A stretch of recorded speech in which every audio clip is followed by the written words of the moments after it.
Welcome to the Hoops Rehab Show on a Tuesday night, prepping for the NBA Finals. How you doing, Eric?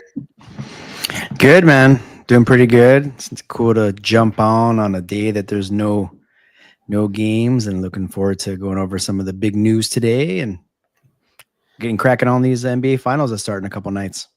That's for sure, man. I kind of miss basketball when we had a game every day. But we're ready for the finals, and we're gonna take this show to kind of break down some the matchup between the Pacers and OKC and some other topics that we got here. A big one, Tom Thibodeau, and then kind of make some predictions on the finals. But as always, everybody, I am the Game Injury Doc, aka Dr. Evan Jeffries. On my right is Eric B. Mack. You can find us on all platforms at these handles here. We also have the Hoops Rehab Show on YouTube and Instagram, so please follow, subscribe on those channels. And then we also have the pod that will be uploaded if you missed the live show. That will be on wherever you get your podcasts, but it is under the Hoops Rehab Show. If you can rate and comment, that would be great. But anyways, Eric, let's get it cracking with the biggest news of the day. Tom Thibodeau fired from the Knicks. Now, it's something that we have been talking about for the last 6 weeks, where going into the playoffs, we're like, well, I think it really got started when Mike Malone got fired, because I was like, ooh, Tom Thibodeau better not lose early in these playoffs, because he's going to lose his job. What do you think of what was your instant reaction to him being fired? Were you surprised, or were you kind of like not as shocked as some would say? When you send me that notification from Shams, like my first reaction was being surprised, like wow, like I didn't expect it after them getting to the Eastern Conference Finals. But kind of thinking about it for a few minutes, I started to really think about it, and that shock or that surprise kind of wore out a bit, because we talked about it on the show, like where next season the Eastern Conference Finals, the Eastern Conference is really, really up for grabs. Sure. Especially with a Tatum injury, and teams are going to do some I don't want to say this is unorthodox, but some things that maybe they wouldn't do if it wasn't kind of how it is right now. And so I think, from my opinion, the team probably thought, all right, so he was in a bit, in our opinions, he was in a bit of a hot seat coming into the playoffs. If they lost in the first round, we would have let him go, and he made it to the conference finals, and we don't let him go. So I think they kind of thought well, what are we going to wait for? Another season to pass by, and then next year be done in the first, second round, and then let him go. So I think it was just one of these things like, hey, the time is now. We talked about it on the last show. They do not have a lot of flexibility to update their roster. And what else could you do, right? Is hire a new coach and coaching staff. So what about you? Were you pretty surprised? I thought his job was in jeopardy going into the playoffs, right? I just thought his style, the grind of how he grinds his players. And then when Mikal Bridges, I forgot when it was, maybe 2 months ago, talked about, he basically had a meeting with him. He was like, you need to play. We can't be playing 40 plus minutes a night in the regular season, because we're not going to have enough when we get to the playoffs. And we have to play our bench guys. And so when I think he called him out, I thought that was a sign that there might be dysfunction later. Right. And the thing that surprised me about it the most is that the fact that they made the conference finals and they still did it, which means that there was probably some of the players voiced some frustration. I think some of the people and staff on the Knicks probably voiced some things that there probably just needed to be a different voice and a different opinion on what type of minutes players should have, or what kind of lineups people should have. Because I think, honestly, it wasn't until the last, 4 games that he went to his bench. right? He went to a couple players deep, and I think that probably was brought on by some of the frustration from the Knicks players and also probably management.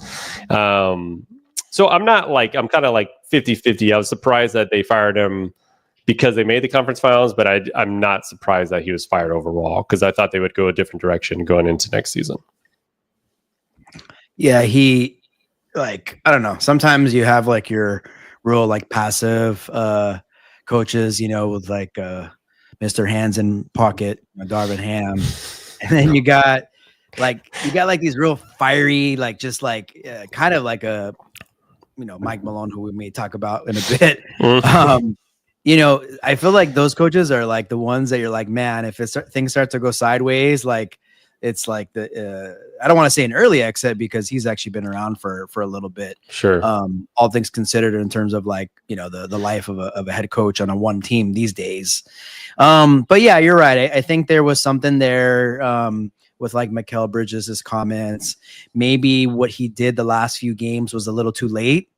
It's weird how it works in the playoffs, man. Like a team could get like, for example, like if Knicks would have played Boston, like a tough ass, like 7-game series, lost it in 7, right?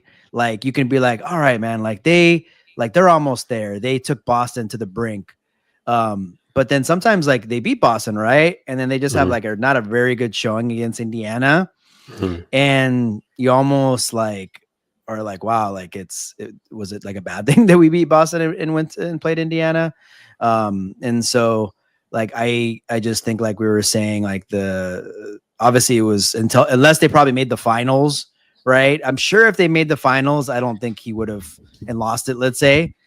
Pretty sure he probably would have still had his job, I guess. I think obviously if they would have won it, definitely. But yeah, man, they're like I said, they have this window right now where they feel they have a shot to get back to where they were this year, next year. Yeah. And the goal is to advance past that, and they feel like another direction is going to help them do so. We'll see obviously who they choose, but which will definitely be interesting. Yeah, and like you said earlier, the East being going to be pretty weak or wide open next year. I wouldn't necessarily say weak because there will be some good teams, but it's going to be wide open, right? You're going to have Tatum who's going to be out the whole year pretty much. So that kind of just throws Boston in a totally different like manner. At the time, you don't know where Giannis is going to go in Milwaukee, right? Yeah, like if he goes to the West or something, like even more so, Yeah, and then you got Indiana, who's obviously made the finals, and they should be back in that same group, and we'll see if they take that next stride. You got Cleveland, who was obviously a great team, but they lost in the second round, right? So it's like you don't know how much you're really getting from them. So it's pretty wide open. Half of me thinks if they think that they have the squad that they have and there's not much more they can do as far as trying to change that roster, so they need a new voice. Or did they hear behind the scenes that a certain player would like another coach, and that player could be Giannis? So what do you think if there's any truth to that, being if a superstar player like that was going to come, he wouldn't want Tom Thibodeau as coach? So we're saying like, there could be potentially like some star, like for example, Giannis. Yeah. Like the way to attract him to come over is like, hey, let's we got some intel that he's not really too high on, Coach X or whatever. And we know this happens all the time, right? All the rumors right now are, there's reasons why they're rumors, right? So teams are talking to players, especially like a player like Giannis. I'm sure there's back channels that they have trying to figure out, would you play for Tom Thibodeau? Yes or no, right? And if that was the case and they said no, and then maybe you heard from other players that they probably wouldn't, then that's something that you should be concerned about, right? So and then that could be a part of the reason why he was let go. And I think, he's 67. Right. And I think his style of play was more from the 90s, right? The 80s, 90s grind. And I think players are just different and you have to get maybe a younger coach that kind of understands that, like Mark Diggenow, right? The guy from OKC who's doing that. Yep. And then obviously Rick Carlisle has been around the game, but the thing is, remember what you talked about earlier, is he's been able to adapt. Like he's gone from the teams that were huge defensive teams to teams that are completely offensive teams, right? Absolutely. So he's done a great job adapting. I don't think Tom Thibodeau is the type that wants to adapt. I think he's pretty stubborn and hard-headed about that, and I think that's part of the reason why they had to make the choice that they made. Absolutely. Like Tom Thibodeau, I mean, he's definitely an excellent coach. He's one of the better basketball minds. He's had a good run with the Bulls and the Knicks. Got him both through the conference finals, had some good teams. I think he's one of these guys that will like get the best out of players. Like a team that might be not expected to do much, they do better with him at the helm. Sorry, I got oh, sorry. Got Miss Mila behind me here, which I'll show you guys in a second. But with his approach to like his style, like him just being a hard nose, like I don't even care what the new NBA is, like I'm gonna stick to this. Probably did him in. And sure, in this day and age in the NBA, like you have to really think about like the next guy you might get. And then so hey, if there's word that a top guy is not gonna come just because you have that head coach, like, unfortunately, like as part of the business, it's going to happen. Like maybe they have someone in mind that like this other player X would come play for. And so, maybe a change of, somebody at the top, like a change in voice, a new voice will do wonders. I mean, at least that's what the Knicks hope for.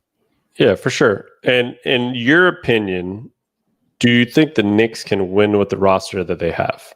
Or should they try to get a star like Giannis or whoever that might be?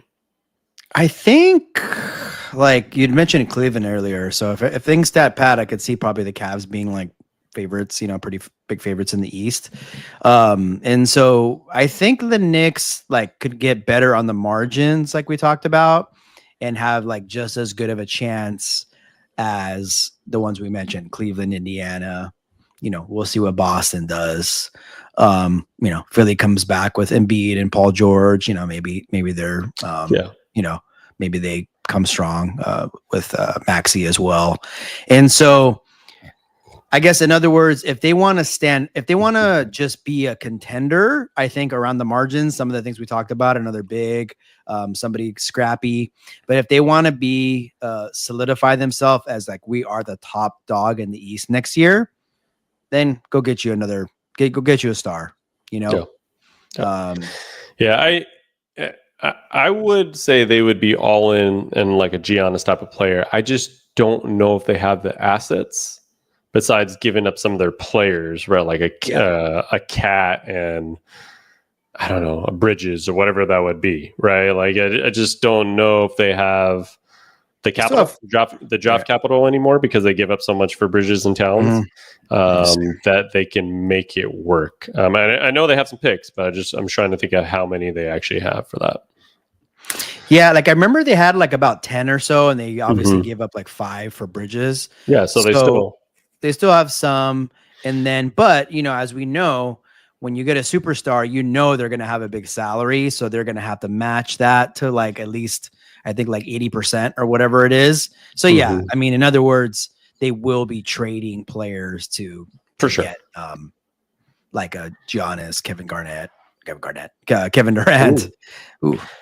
But yeah, I mean, I think they do have a combination of players that they probably could trade. So I can see it theoretically happening. But if you had an ideal candidate for this job, who would it be at this time? How about my man Jay Wright? Oh goodness! You're trying to bring the Villanova crew back together. What better than we already have like a New York Wildcats technically, right? Villanova Wildcats. So no, I don't know if that would actually happen, but you got Brunson, got Josh Hart, right? Mikal Bridges. You used to have DiVincenzo, so it would have been even sweeter if they still had him. And then you trying to win a championship with Jay Wright. I guess my only thing with Jay Wright is I always thought he would be a cool NBA head coach. I think he is the type that would actually transition well, unlike a Dan Hurley. I mean, I don't mean to put shots at him like that, but I just don't think he would transition well to the NBA based on his style. But Jay Wright, that dude was smooth. Every time you just saw him on the sideline, he was great with his players. His players loved him, obviously. He was never like a big like just screamer and yeller. He just he seemed always poised and cool and calm, and somehow got the most out of his athletes. Like they might not have been the 5-star athletes or top 25 athletes, but he seemed to always get players to play for him and do better than they probably would on any other squad, right? So I think he has a good pedigree. I just don't know if he has like if he's retired, like desire to kind of do that. But I mean, I like his name. I mean, I would throw that in the mix for sure. If he's interested at all, I'm having him come interview for sure. Yeah, I mean, I think like the main reason, is because of the Villanova connection, and and it's New York, and they could probably give him a nice, package, and right, and so it's one of these things. Like I don't know, like depends on what they're going for, and we know that historically there are a lot of great college coaches that do come to the NBA, and sometimes it pans out, but a lot of times it doesn't. So you're right though. Like I feel like personality wise, he's not like this fiery, like college kind of coach, He is a college coach because that's what he did, but it seems like, I don't know, kind of like that Pat Riley, like Mr. Smooth. And so again, I think at the end of the day, if the couple guys, like he's probably not number one on their list, but if the couple guys that they want don't pan out, and he is interested, then it can be. But if he's like, you know what, I retired, I am actually retired, I'm 63, enjoying, doing television or whatever, then they probably will move on with someone else. For sure.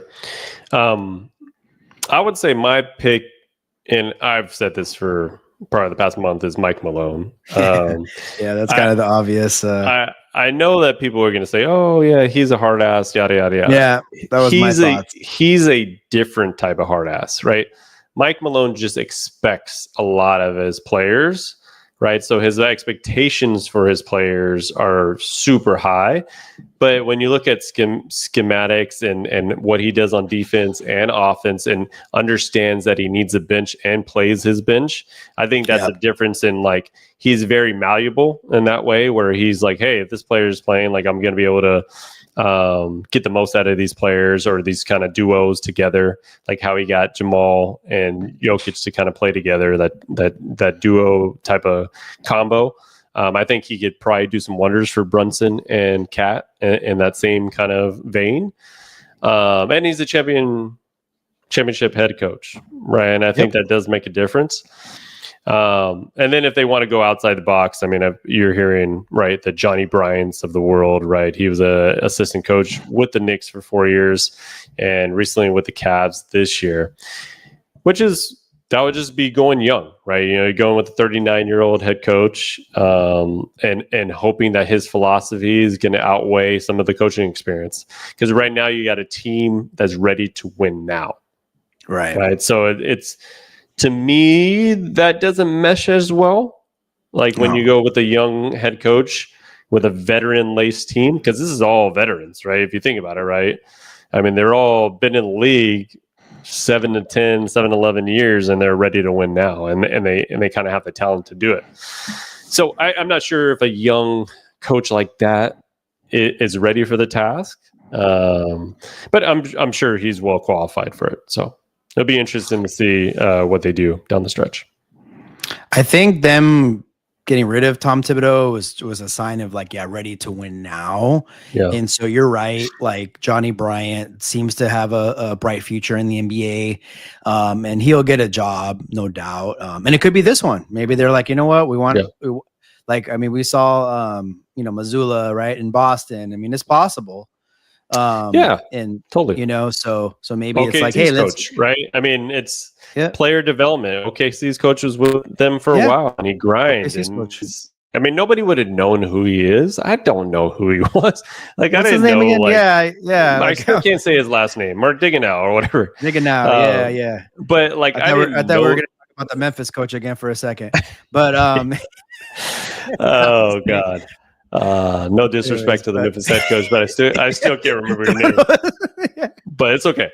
We'll get it before the next season. Year. We'll get it next year. But like, yeah, I didn't know him personally. Like, I didn't know, like, nobody thought like, hey, this guy's going to be a hell of a coach. And he obviously had some bad years to begin with too, right? So it's like he had to like grind and get better and then kind of go from there. So it's possible. I just see it as more of a win coach position. But we'll see what the Knicks go with. Yeah, and like just as far as like Michael Malone, like I think I don't know. Like he could be like a hard ass, but like is he really that, or is it like kind of in the media he's like he changed a little bit, right? When they won the finals, he got a little cocky, right? So my thing was like I've always heard he was a player's coach.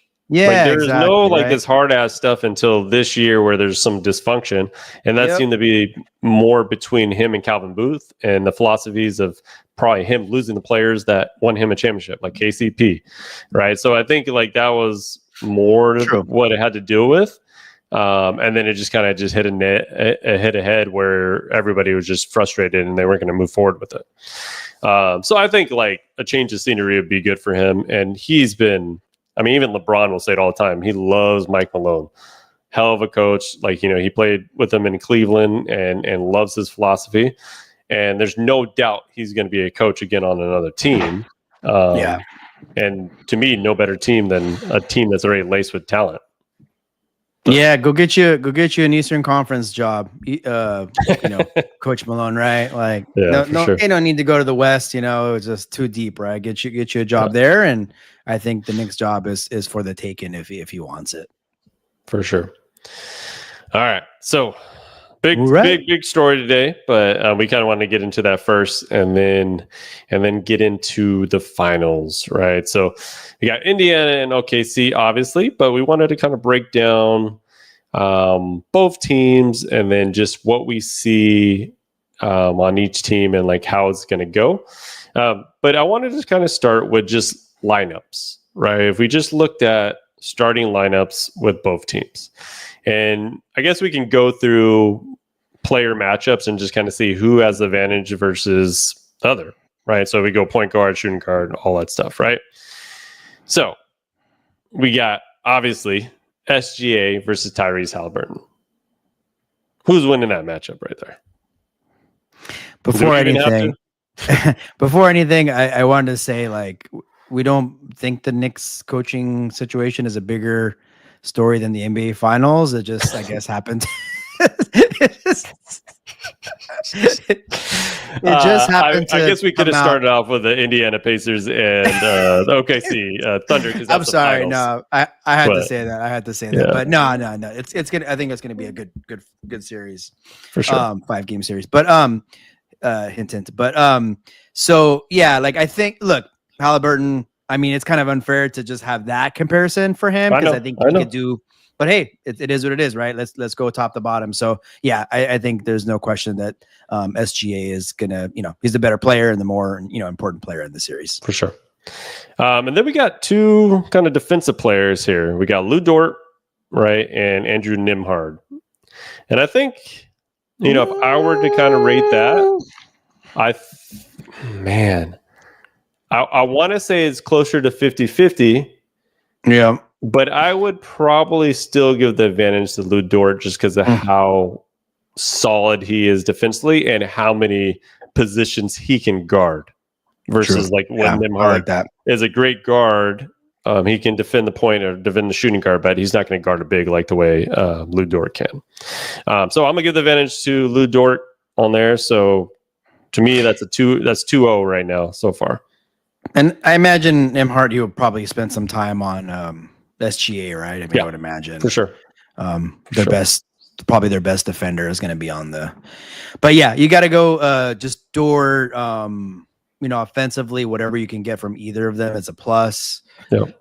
But yeah, Lou Dort with his strength and he can kind of guard technically all positions, and you can move him everywhere. He's not one of these guys like, okay, we're going to put Dort on this guy and he's going to shut him down. It's just, it's like he probably can, but I think with like you said, them moving him everywhere, I think we'll give the slight edge to Dort and OKC on this one. Okay. So yeah, 2-0 OKC right now.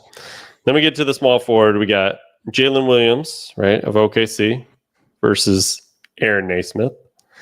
I don't think we need to say much about this, but I would say Jalen Williams is probably the better player at that position there. Yeah, and Williams, he's had a good conference finals. He's been he's had some up and downness, for like a number 2 and an all-star in the playoffs. Yeah, I mean, in terms of like, if we're just talking head to head, we got to give the advantage there for sure to Williams and the Thunder. So we got 3-0 Thunder right now in the starting lineup. So then we get to the power forward position, which I think is a very interesting matchup. I don't know if they're necessarily going to be guarding each other, but you got two totally different players. You got Chet Holmgren and Pascal Siakam. Man, it's just they're both two different players. But for me, I'm obviously going to get the edge to Pascal Siakam. He's the better player at this point.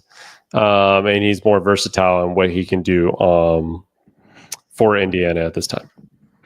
Yeah, like the way I think of it between those two, it's like to have a bigger impact, and like Siakam needs to play really well and do well, and for Indiana to have a chance. And I think when he does and plays the way he's capable of, they do have a great chance. Yep. And at this point, Chet, don't get me wrong, if he's having a big game, it's big too, but like his imprint on the game, I don't think is as large right now as Siakam. Mm-hmm. All right, so we got about 3-1 OKC in the starting lineup. And then we get down to the center position, right? We got Miles Turner for Indiana versus Jeez. I'm sorry. I mean, let me get the other player out. I know. And we got Isaiah Hartenstein, center for the OKC. Again, so I'm gonna let you go with that first matchup and see what you think. Oh my gosh, I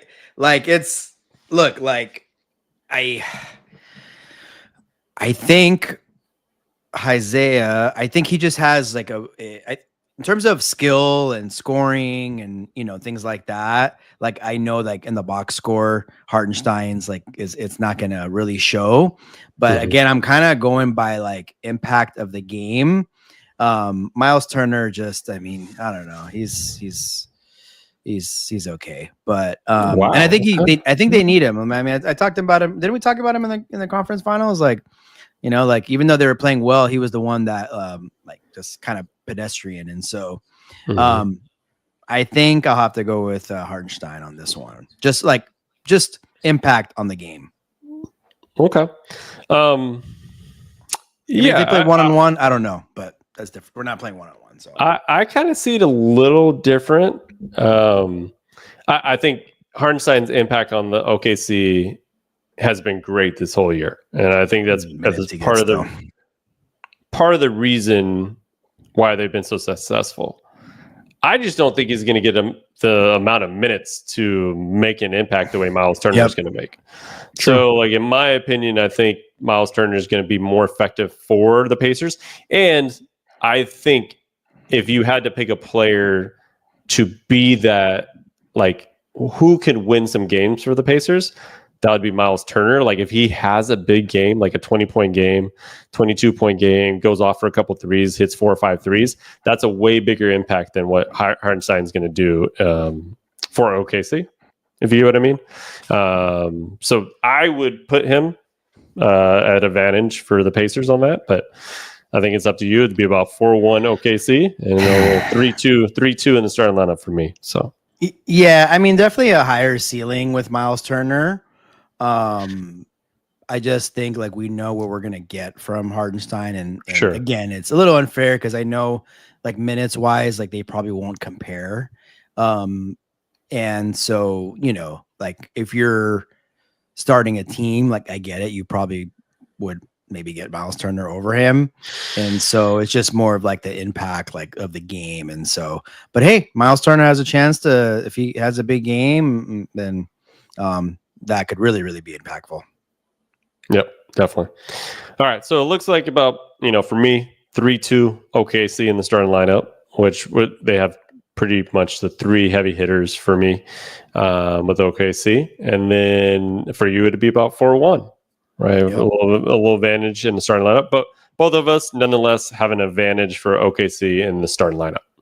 So now, what makes a difference in a basketball game? The bench, Depth. right? And depth. And I think this is a cool finals because both teams have depth. It just in what way, what team's going to have more out of their bench, which will win them games. And so what do you see with the two benches? We don't have to go into individual players so much, each matchup and all that stuff, but active unit, who has a stronger bench? Who, that's one of the good things or one of the things we talked about coming into these finals. It's just kind of nice to see two teams that really do play with their depth. It's tough because like you have Caruso, which I think he might be the best role player in this series, but I don't know. I kind of gotta lean with Indiana on this one. Yeah, I think just overall, just the few guys that they got that come in. I think when you look at it, they'll probably be plus on the plus side in minutes when they do go to the bench. But it's a close one for sure. Yeah, I think like you said, I'd put Caruso as the top bench player in this series by far. I think what Obi Toppin has been doing for Indiana has been huge for them in this playoffs, and I think he brings such a versatile, like small forward, big that they can put at the 4 or 5 interchangeable there, and he can be the 5, and they can run fast with him there. And it helps them keep up with their pace.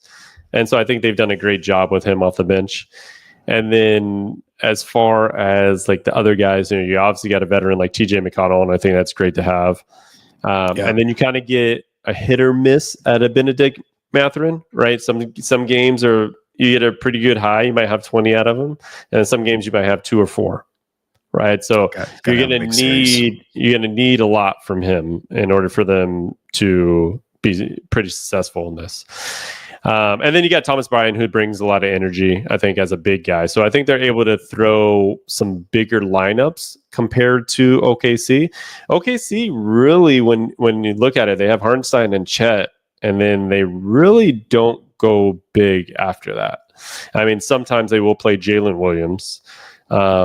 And he's a big, but he's not getting like consistent minutes, and so they often just go really small or either put Chet at the 5 or whatnot a lot of the times, or they have Caruso at the 5. Right. The only time I think of Jalen Williams is when he's smiling when they do the interviews. The interviews at the end. He's always like, "That's my dog." He's always talking about SGA every time. So I don't know how much you're gonna really rely on him in this series. So I do think if you take Caruso out, I think Indiana has more depth and more people they can go to. Because even if you look at it, they can go to Ben Shepherd, and he was playing a lot last playoffs, and he played a lot in the conference finals, which actually helped them, especially when Naismith got injured a little bit. So I think you just got some players that you can go to a little bit deeper, and I would give the advantage to Indiana. Yeah, I think I would too. You got Cason Wallace too on the Thunder side, who's been good for them, and so but like nice player. But yeah, I think like it depends, right? You could weigh it because of Alex Caruso's just what he does to the game, and he wrecks game plans, Mhm. on other teams that him alone, you could almost favor them. But like in a totality with those few guys we've talked about, I do got to give the nod to Indiana on this one. For sure. All right. So we got some lineups. We kind of have a little advantage OKC, advantage Indiana, right? So that maybe washes a little bit. Now we can look at some breakdowns of how these two teams play, right? So I don't want to throw out the regular season, but we know Indiana was up there in the top offense along with OKC. And obviously OKC was a great defense, or number one defense, right? Now, if we look at the playoffs and the 16 games that they've each played, they're each 12-4 in them, right? So they're all pretty even as far as going into this playoffs, which is pretty nice. You got Indiana, who right now is rated as the second offensive, when they look at offensive rating efficiency, they're second in the playoffs behind Cleveland, right, which they beat. So you don't really have to think about Cleveland. They just scored a lot of points, but they didn't really play much defense this postseason. Yep. And then OKC's right behind them, right? So it's not like they're far off, but they're right behind them in offensive efficiency. But when you look at defense, right, OKC still number one in the playoffs, and you got Indiana, who is down there at number 9 in defensive efficiency throughout the playoffs. So we know that Indiana is a running gun type of team, and they play defense in spurts, right? Yep. I think a key stat for Indiana will be if they're creating a lot of assists, which they are number 1 in assists in the playoffs, and I think they were top 3 in assists, or actually they were number 2 in assists throughout the regular season. That would be the key stat for them. Are they moving the ball around? Are they passing and they running and gunning? And if they are, I think that would be an advantage for them in this series. Yeah, like it's kind of cool. They're both 12-4. So when we're kind of looking at playoff statistics, you can measure it against 16 games, right? Not one team playing a lot more than others. And so I know before I get into it. So like we were kind of talking about how it's interesting how the two cities of the NBA finals are so close. And it's actually, in terms of proximity between the two arenas, it's 688 miles apart, which is the closest ever in proximity since 1971. Wow. We talked about how the Thunder have not won a championship as like the OKC Thunder. They won with the Seattle Sonics, but they haven't been in the finals since 2012 against the Miami Heat. And then, of course, Indiana hasn't been in since 2000. So yeah, that's what makes the finals interesting. And so what also makes it interesting is and it could be where the Thunder, might have the edge. So, in my opinion, like the way Indiana plays is they really need to kind of cause chaos, right? Yeah. Cause turnovers, run and gun, off misses, off turnovers. That's where they can really get those like easy baskets, which are going to come at a premium against the Thunder. I mean, we were talking about it all series long against Minnesota, how Minnesota just had to work their ass off every single possession. And when that ended up happening, they, ended up tiring out and getting whooped in game 5. And so it'll come down to the same thing where Indiana's going to have to pick up the pace, which I thought was interesting, though. I was looking at some statistics. It's actually, in terms of like transition baskets or transition offense in the playoffs, OKC actually has a little bit higher percentage of transition possessions versus Indiana. So it's actually almost like strength versus strength. And so I think it's going to be pretty fun to see. Like, these teams are not going to be tired. They're going to be deep, as we talked about. They're going to be running like crazy. I just think Indiana wanting chaos actually plays a little bit into what OKC does. They're going to be on your ass, right, on defense. The key is Indiana is going to have to do more than pick their spots on defense. They're going to have to create some turnovers so they could be the aggressors in transition. So what I would want to see for Indiana in the series is, when we look at how many games, 5, 6, 7 games, I would want to see that Indiana is controlling the pace. Yes. Yeah. I think if they're controlling the pace, and for me, the keys in this series for Indiana is what I've said all along. You have to speed up SGA and create havoc. You've been preaching it. You've been preaching it. Not let him get to his comfortable spots. If they can figure out how to do that for the majority of the game, I think they can win games in this series. If SGA is doing his own thing, he's cool, calm, and collective and controlled, I think it would be a really difficult series for them. I would say one thing. So Indiana is obviously a pass-first type of team and a run and gun. And when you look at the regular season, OKC was always just kind of middle of the pack with that. They're more ISO, and I wouldn't say ISO heavy, but get the ball to SGA, kind of controls the spot. He's able to get his own shot, things like that. Jalen Williams can kind of do the same thing on the other side. So they're not so much of a run, pass, and get it going type of teams. They've done better in this postseason with that, and I think that's shown a couple and throughout the games and things like that. But that's not their normal game. Right. And that's Indiana's through and through. So I think if Indiana plays their game and then tries to speed them up on their offensive end and tries to force turnovers and try to get them to make mistakes, I think they have a pretty good chance in this series. Yeah. I mean, that obviously the playoffs are like a smaller sample size. Like typically it kind of comes back to like the mean. So what you normally are in the regular season is kind of what you are in the playoffs. And it could be like where OKC felt like they had to run, against like Minnesota, right? Who's just like plays really nice. They play really well, like with half-court offense, defense, and then even Denver too. They just like it had to do with their opponents as well, where they felt like, let's just like run these guys out of the gym, right? And so they may think like, hey, that might not be the course of action in this series because that's what Indiana likes to do. Maybe we need to be more methodical. Because if we are more methodical, that will just naturally slow down Indiana, right? And so, that's like, man, the ultimate game of chess that we're gonna be seeing, and I think we'll have to watch game one, right? It's not all series are won after a game, but I think that'll let us know like what to 100%. Expect, right? Like what they're going to be doing against SGA. Look, it's not the first time that a team is going to try to stop a superstar. And we're not even saying stop him. We're just saying, let's get the ball out of his hands. Let's make it as difficult as possible. Let's make Lou Dort or somebody like him beat us, right? Yeah. I mean, for me, it's just copy what you did with Jalen Brunson. You made his life difficult. Yes, he did have a 42-point game. Yes, he did have some 20 and 30-point games. But they were difficult points. Every one of his points were difficult. And if you do that in a series, the longevity of the series, that player will tire out. The fourth quarter will be a little bit more difficult. And I think that's what they have to kind of do.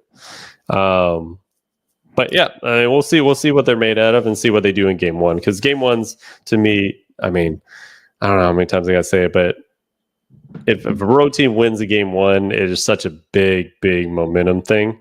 And even for the home team, it's like, dude, when you lose game one, you're just like, I've lost the advantage already. So we'll see what happens with that. Yep. Sorry guys, I clapped. I just saw Freddie Freeman win it for the Dodgers right now. So home run. They beat it was a double. I think it was an extra innings against the Mets. So there I got my Dodgers, but it says for Mamba shirt on. Sweet.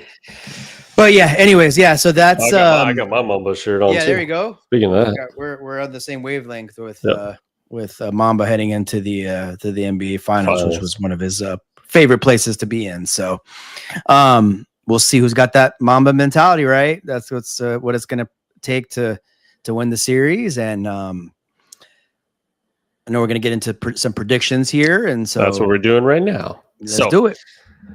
I keep hearing you say little subliminal messages about in five, and so I'll give you the stage first, Eric. Who's winning the series? I know what you all are going to say. Stop disrespecting my Indiana Pacers. And look, I just think, so there's an 18 game difference.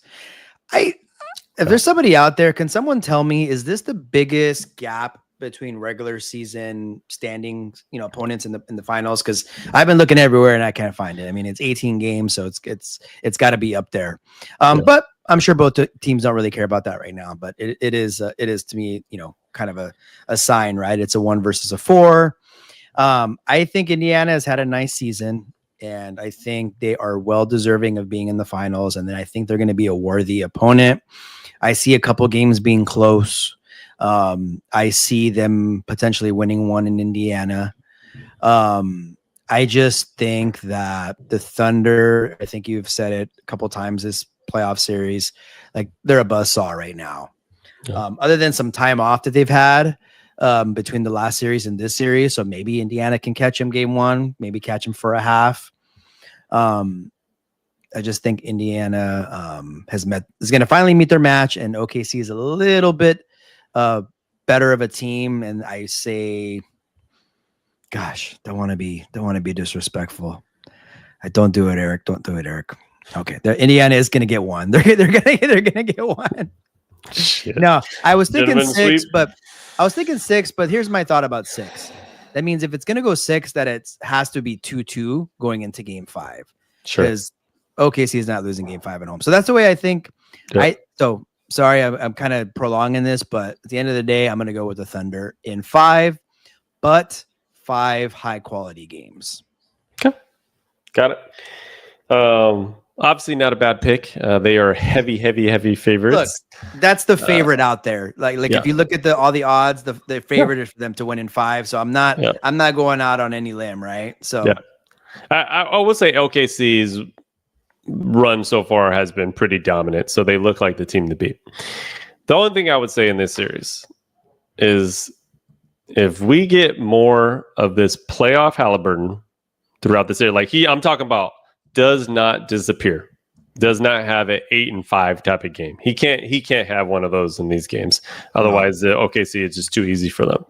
And then Pascal Siakam continues what he's doing in the playoffs, or especially what he did in the conference finals. And he obviously has a championship experience. You got a head coach in Rick Carlisle who's been there before. He's won a championship and he knows how to make adjustments. I think they found something in playing the Knicks and what they did to Brunson that they can match that with SGA. And I got the Indiana Pacers winning in 6 if they follow those 3 key things. You need playoff Halliburton and Pascal Siakam, Rick Carlisle and his adjustments. Ooh, yeah, they got the coaching advantage. I'll tell you that.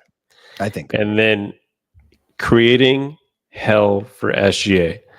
Now, if we don't see any of that in game 1, I'll be concerned.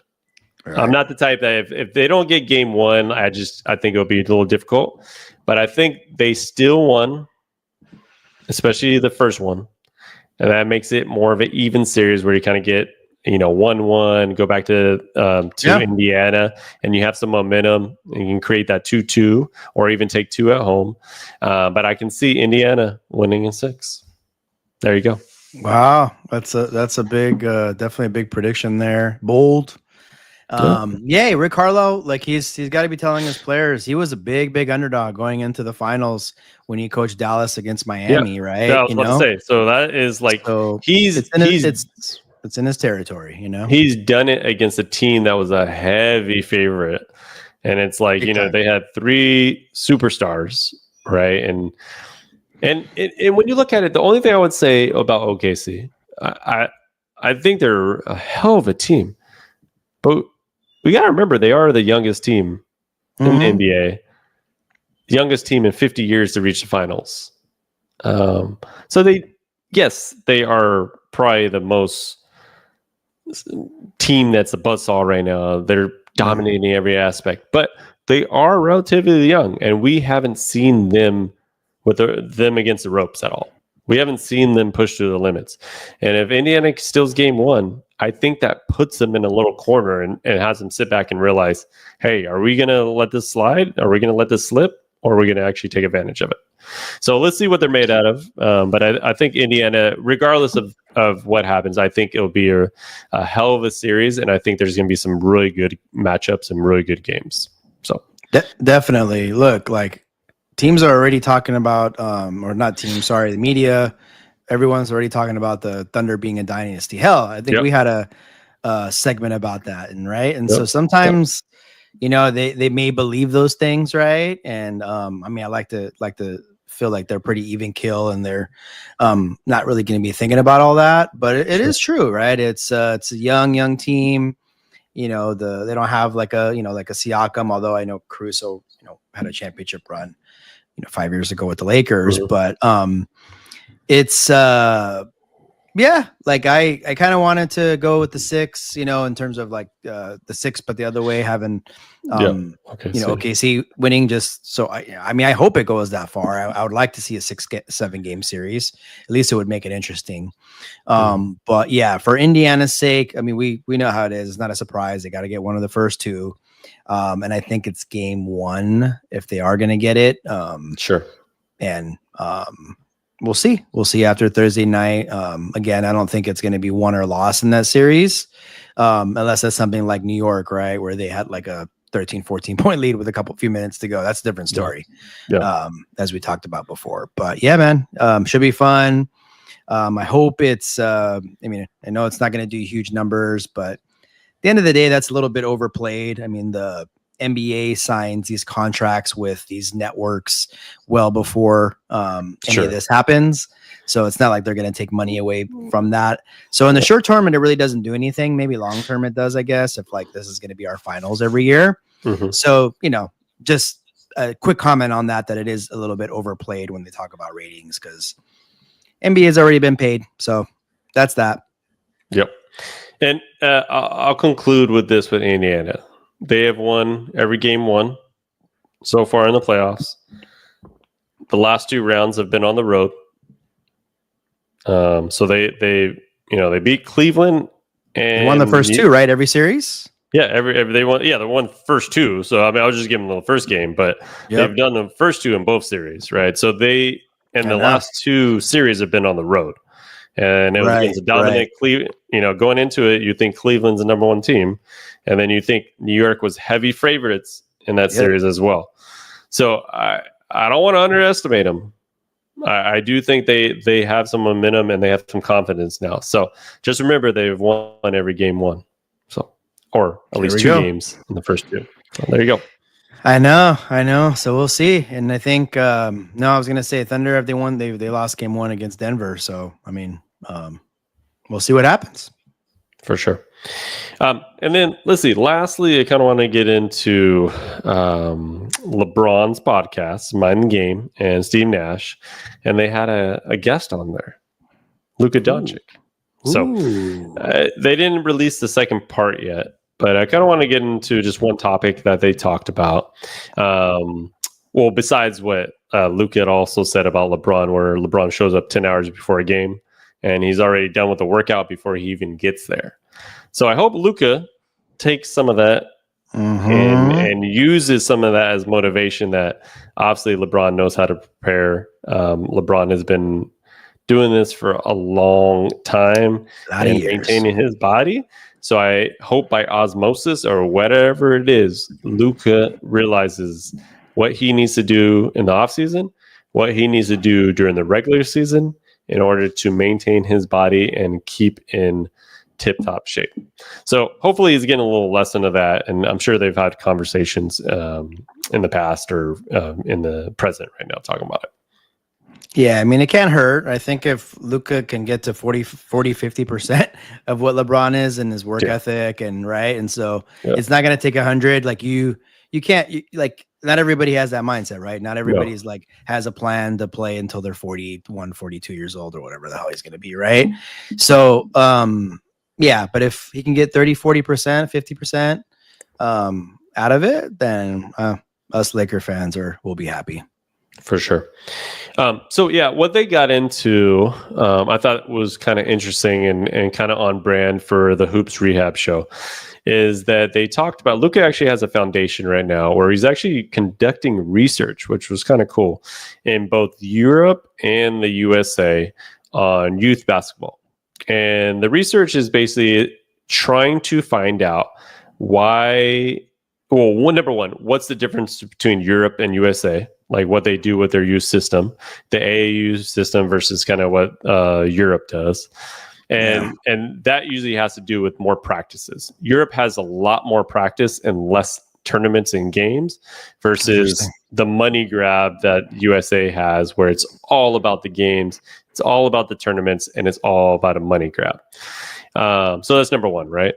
Number two, they're looking at to see why kids are burning out at about the age 13. Why it's like 70% of kids will just kind of stop. Right. They feel burnt out. And one of the main reasons right now is that kids are playing nonstop all year competitive, say basketball, just one sport, right? You live in California or wherever you live, it's in a gym. You can go to the gym all year round and play basketball. You have tournaments all year round. Even in the summer, you used to take breaks in the summer. You got more tournaments. It's like nonstop.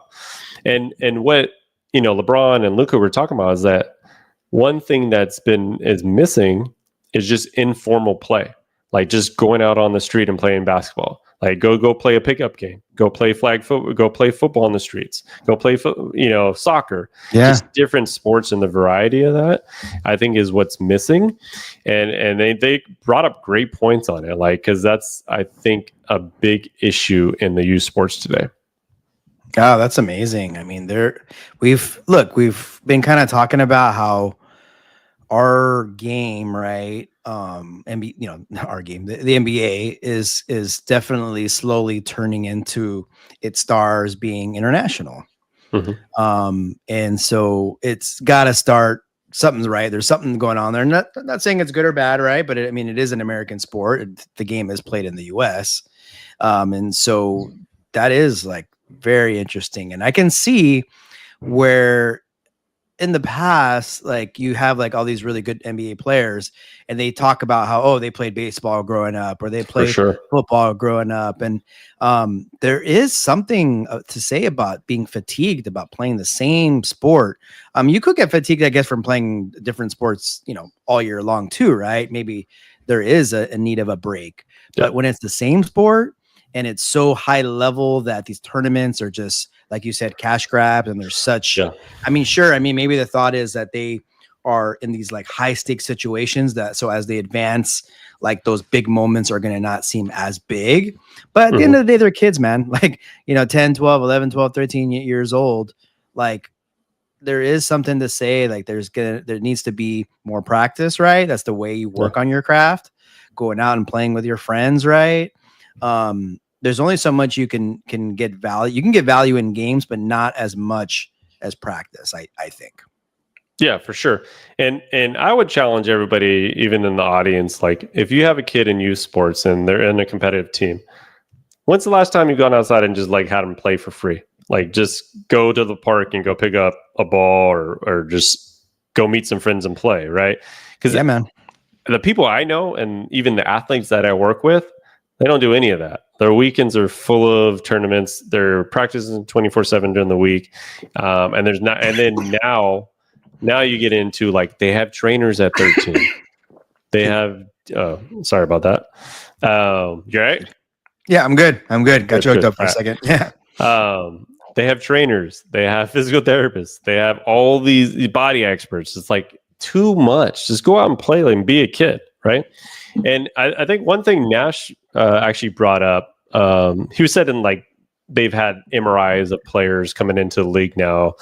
I don't know if he meant MRI or if he meant something else, but essentially their body composition and muscle adaptation has changed from players in the past because they literally are playing the same sport over and over. Wow. And what that's going to lead to, and this is anecdotally, right?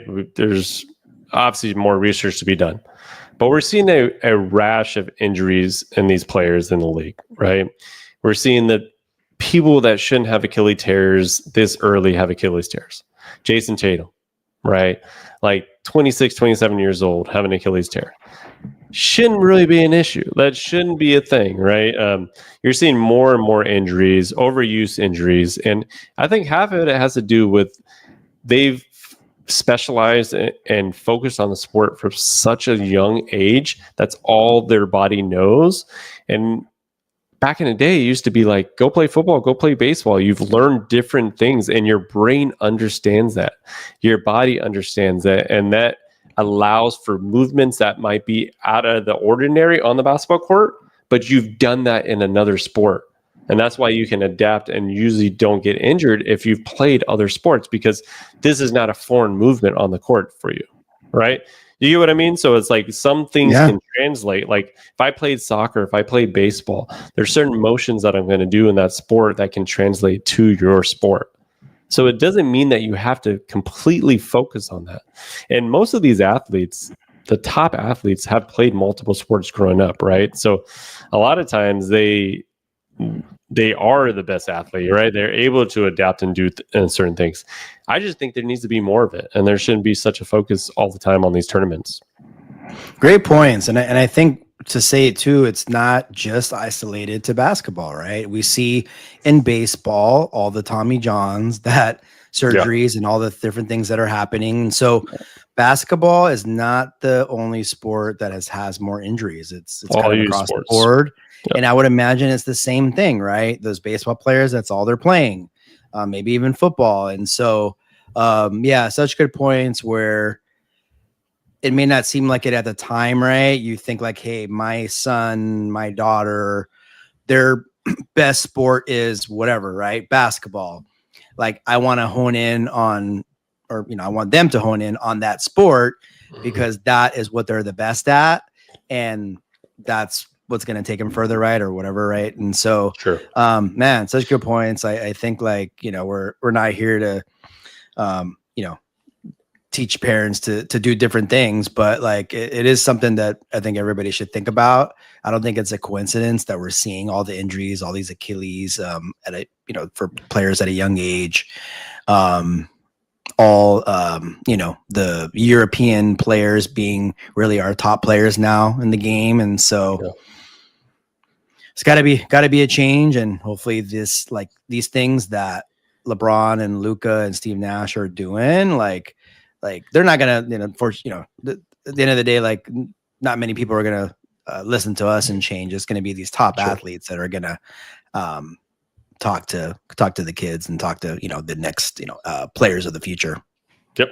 Yeah, definitely. And I think this is a topic that we can bring up later in some future episodes. And if anybody has questions about that, has kids at home where they're questioning whether or not they should be doing it, feel free to message us. Feel free to drop some comments, whatever it is.